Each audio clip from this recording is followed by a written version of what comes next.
Hello Gemini, Sun and Rising, and Venus Signs. Kamusta kayo? Sana po nasa mabuti kayong kalagayan.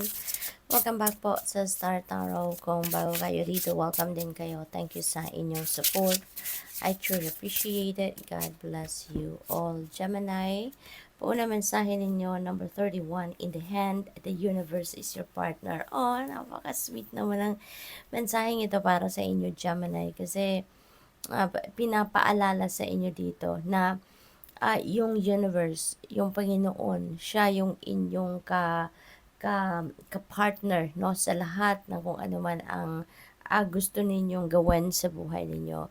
You are co-creating your reality with God. You are co-creating your reality with the universe. Yan ang paalala sa inyo dito, no, ng universe. Kaya magtiwala kayo sa kung ano man yung gusto ninyong ma-manifest sa buhay ninyo.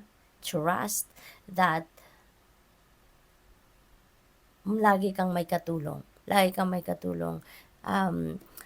Kasama mo ang universe sa pag-manifest ng kung ano man ang gusto mong makita sa inyong 3D reality. Okay? Hindi ka nag-iisa sa iyong journey.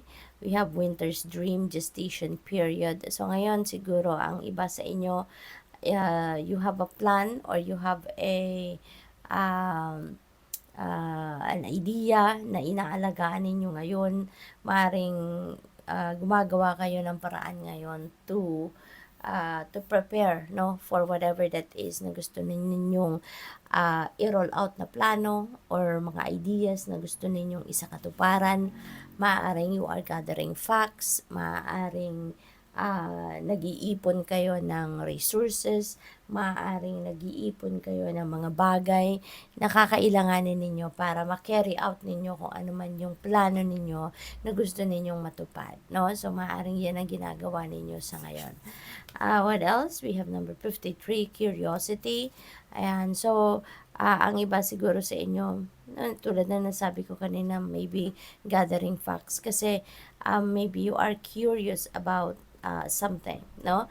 Meron kayong gustong matutunan, meron kayong gustong malaman, gusto ninyong madiskubre, kaya maaaring pinag-aaralan ninyo, maaaring kayo ay nagro-research about it, no? At you are preparing, no? Yun ang napipick up ko talaga, you are preparing.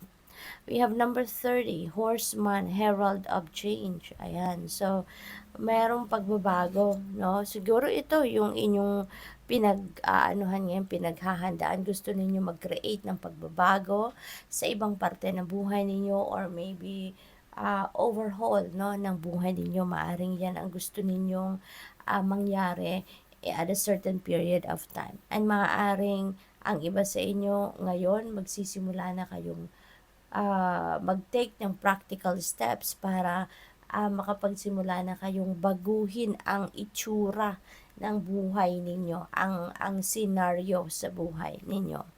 What else? We have number 59, reconciliations. Ayan, napakaganda rin kasi mas magiging magaan na yung inyong pakiramdam sa ngayon, mas magiging magaan na yung dibdib ninyo, yung pag-iisip ninyo kasi you are ready for reconciliation. Handa na kayong magpatawad, handa na kayong tanggapin kung ano ang nangyari na ang nangyari.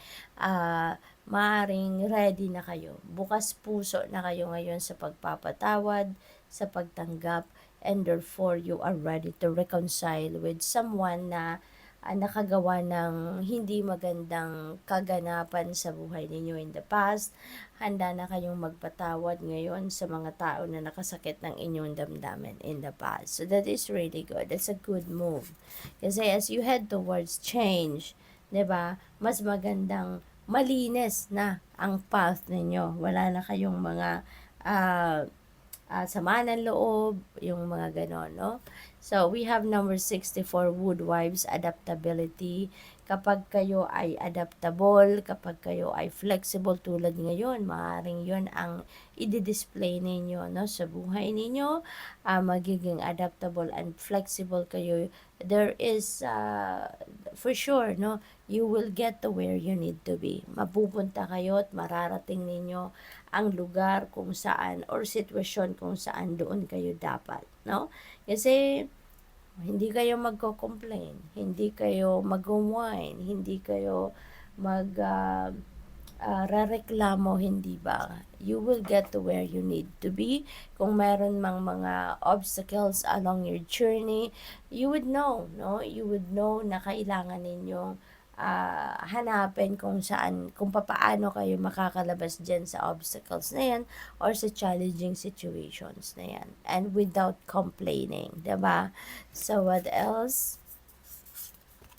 We have number 29, horned cactus resourcefulness. Ayan. So, maaaring ito din ang isa sa mga i-display ninyong katangian ngayon or yung mga skills and talents ninyo. Along with that, you're going to be resourceful. Kaya kayo, no, magiging adaptable kasi alam ninyo kung paano dumiskarte talaga.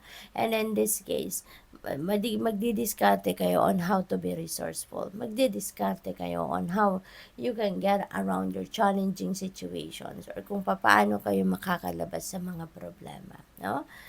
So what else? We have number 2, radical acceptance. Ayan. So, ito yung isa sa importanteng ingredient din na gagawin ninyo sa ngayon kung kaya't makakarating kayo sa forgiveness, makakarating kayo sa reconciliation, kasi mas magiging magaan na sa inyong dibdib, sa isip ninyo, sa pakiramdam ninyo ang pagpapatawad, kasi you will be able to accept, no, what happened in the past. No, marirealize ninyo na sadyang ganun ang buhay. May mga bagay na kailangan talagang tanggapin tayo. We just need to embrace what is, 'di ba? Rather than ipagpatuloy natin na magalit tayo, rather than ipagpatuloy natin na mag-harbor tayo ng resentments, ng anger, ng mga emotional baggages na yan. Kasi mas lalo lang tayong yung parang mas lalo tayong nagbi-build ng barrier between us and the blessings and between us and all the good things sa buhay natin. Kung may galit pa rin tayo, kung mabigat pa rin sa dibdib natin. Kaya sa ngayon, you're going to do that radical acceptance because you're heading towards change. You are heading towards kaluwagan sa inyong dibdib, no? Gusto ninyo na mag-move forward na kayo sa buhay, kaya mas pipiliin ninyo tanggapin na lang ang mga bagay-bagay na nangyari in the past at magpatawad and mag-reconcile. So, good luck. Thank you for watching. Love and light. Namaste.